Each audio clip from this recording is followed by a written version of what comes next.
விண்ணும் மண்ணும் ஒளிந்து போகும், என் வார்த்தைகளோ ஒளியா என்று சொன்ன என் அன்பு இயேசுவே, இன்று நான் கேட்கும் இறை வார்த்தை என்னுள் செயலாற்றி 100 மடங்கு நான் பலன் தர நல்ல விளைநிலமாக என்னை மாற்றிடும் ஐயா.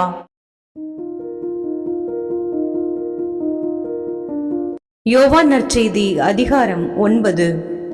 பிறவியிலேயே பார்வையற்றவர் பார்வை பெறுதல். இயேசு சென்று கொண்டிருக்கும் போது பிறவியிலேயே பார்வையற்ற ஒருவரை கண்டார். ரபி, இவர் பார்வையற்றவராய் பிறக்க காரணம் இவர் செய்த பாவமா, இவர் பெற்றோர் செய்த பாவமா என்று இயேசுவின் சீடர்கள் அவரிடம் கேட்டார்கள்.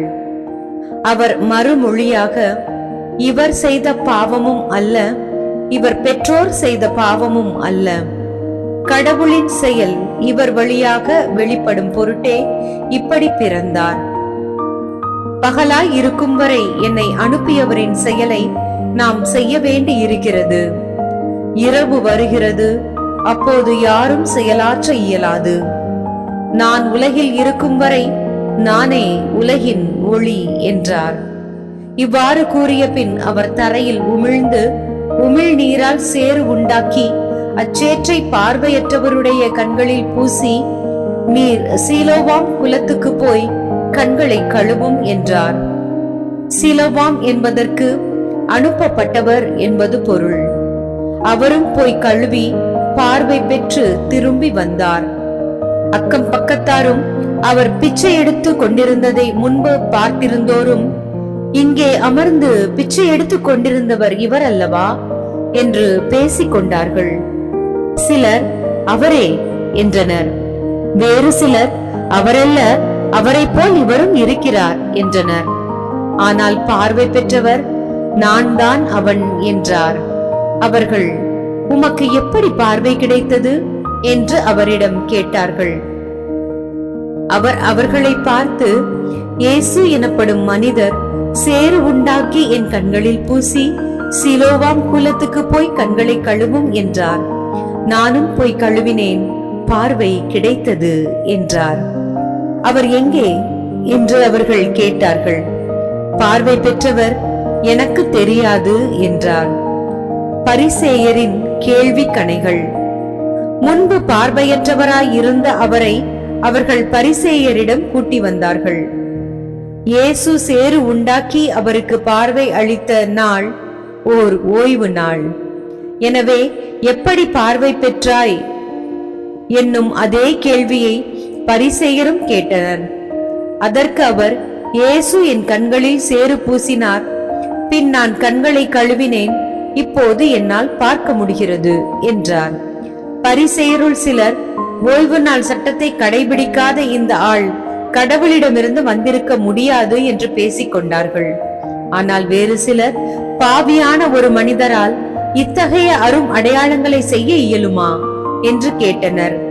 இவ்வாறு அவர்களிடையே பிளவு ஏற்பட்டது.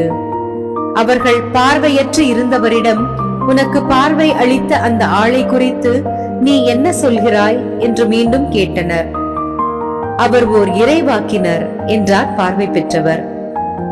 அவர் பார்வையற்று இருந்து இப்போது பார்வை பெற்றுள்ளார் என்பதை அவருடைய பெற்றோரை கூப்பிட்டு கேட்கும் வரை யூதர்கள் நம்பவில்லை. பிறவியிலேயே பார்வையற்று இருந்தான் என நீங்கள் கூறும் உங்கள் மகன் இவன்தானா?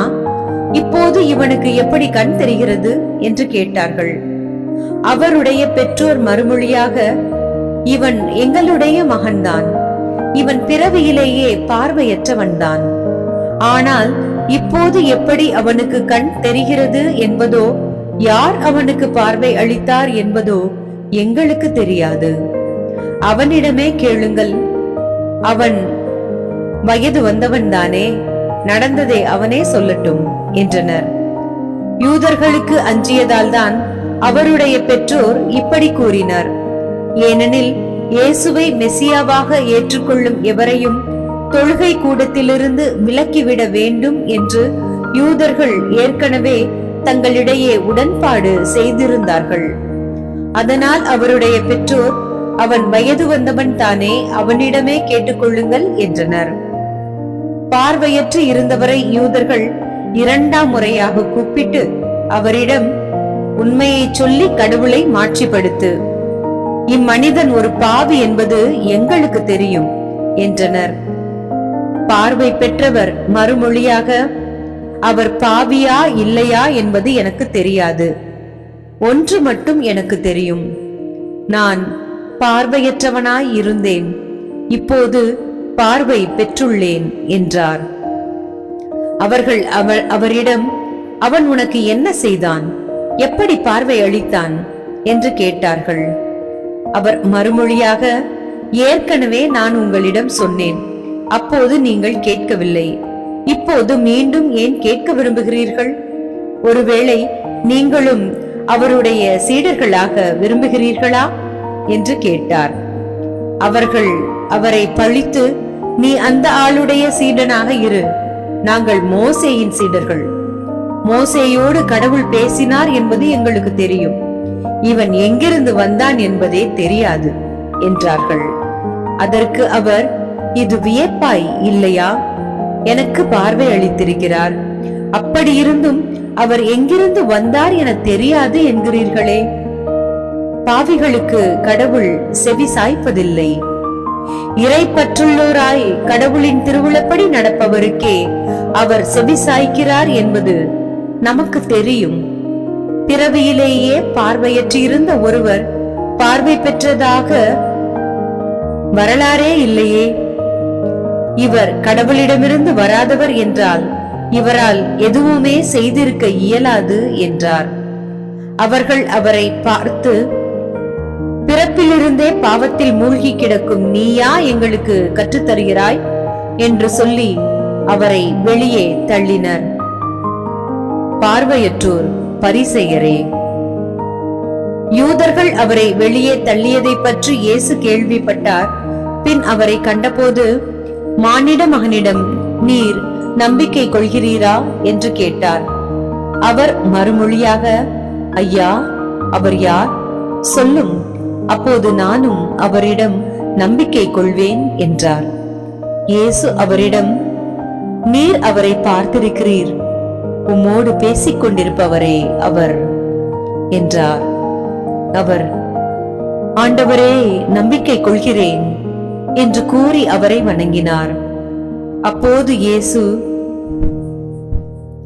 தீர்ப்பு அளிக்கவே நான் இவ்வுலகிற்கு வந்தேன், பார்வையற்றோர் பார்வை பெறவும் பார்வையுடையோர் பார்வையற்றோர் ஆகவுமே வந்தேன் என்றார். அவரோடு இருந்த பரிசேயர் இதை கேட்டபோது, நாங்களுமா பார்வையற்றோர் என்று கேட்டனர். இயேசு அவர்களிடம், நீங்கள் பார்வையற்றோராய் இருந்திருந்தால் உங்களிடம் பாவம் இராது. ஆனால் நீங்கள் எங்களுக்கு கண் தெரிகிறது என்கிறீர்கள், எனவே நீங்கள் பாவிகளாகவே இருக்கிறீர்கள் என்றார். கிறிஸ்து வழங்கும் வாழ்வு தரும் நற்செய்தி.